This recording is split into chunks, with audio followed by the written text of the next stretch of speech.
Hi friends, రీసెంట్గా 2026 IPL సీజన్కు గాను ఇప్పుడు జరుగుతున్నటువంటి ఐపీఎల్ యాక్షన్లో Calcutta Knight Riders team Cameron గ్రీన్ను ఏకంగా 25.2 కోట్లకు దక్కించుకున్నది.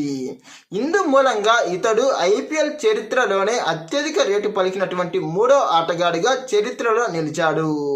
ఇంతకు ముందు ఈ రికార్డు మొదటి స్థానంలో రిషబ్ పంత్, రెండవ స్థానంలో శ్రేయస్ అయ్యర్ ఉన్నాడు. ఇప్పుడు వీరిద్దరి తర్వాత 25 కోట్లకు ఇతడు అమ్ముడిపోయి వారిద్దరి తర్వాత అత్యధిక రేటు పలికిన ఆటగాడిగా ఐపీఎల్లో చరిత్రలో నిలిచిపోయాడు.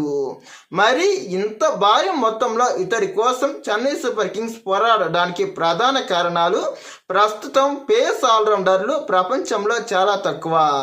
అందున ఇతడు ఓపెనింగ్ నుంచి చిట్ట చివరి మిడిల్ ఆర్డర్ మరియు ఫినిషింగ్ వరకు ఎక్కడైనా బ్యాటింగ్ చేసే సత్తా కలిగినటువంటి బ్యాట్స్మెన్ గాను ఉపయోగపడతాడు. అంతేకాకుండా డెత్ ఓవర్లలో కూడా గొప్పగా బౌలింగ్ చేయగలడు. ప్రధానంగా ఈ వేలం కంటే ముందు కలకత్తా నైట్ రైడర్స్ టీం ఎన్నో రోజుల నుండి వాళ్ళ టీంలో కీలకంగా ఉన్నటువంటి పేస్ ఆల్రౌండర్లైన వెంకటేష్ అయ్యర్ మరియు ఆండ్రీస్ రస్సెల్ను ఈ యాక్షన్ కంటే ముందే వదిలివేసింది.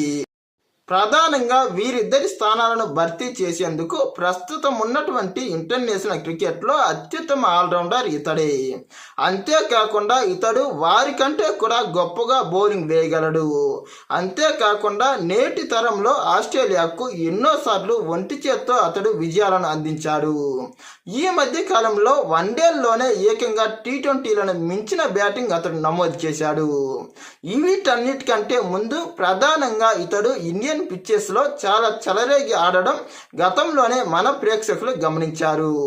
అంతేకాకుండా గతంలో ఆస్ట్రేలియా మన ఇండియా పర్యటనకు వచ్చినప్పుడు ఇతడు ఓపెనర్ గా ఎన్నో విధ్వంసకరమైనటువంటి ఇన్నింగ్స్లు ఆడాడు. అందుమూలంగా ఇతడిని కలకత్తా నైట్ రైడర్స్ టీం ఇంత భారీ మొత్తంలో వెచ్చించి మరీ దక్కించుకున్నది.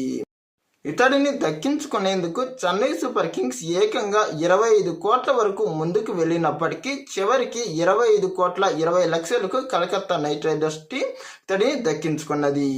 ప్రధానంగా ఇతడు భారీ ధర పలకడం ఖాయమని, అందున ఇతడి కోసం చెన్నై, కలకత్తా నైట్ రైడర్స్ హోరాహోరీగా పోరాడతాయని కూడా ముందుగానే చాలా మంది మాజీ క్రికెటర్లు మరియు క్రికెట్ విశ్లేషకులు అంచనా వేశారు. అందుకు అనుగుణంగానే ఇతడి కోసం ఈ రెండు టీంలు ఇప్పుడు వేలంలో ఎంతగానో పోరాడాయి. కానీ చిట్ట చివరికి ఇతడిని కలకత్తా నైట్ రైడర్స్ టీం దక్కించుకున్నది. మరి కలకత్తా నైట్ రైడర్స్ పెట్టినటువంటి ఆ డబ్బుకు ఇతడు ఎంతవరకు న్యాయం చేస్తాడో చూడాలి. ఇలాంటి మరిన్ని అప్డేట్ కోసం మా ఛానల్ను సబ్స్క్రైబ్ చేయండి. ఈ వీడియో నచ్చితే లైక్, షేర్, కామెంట్.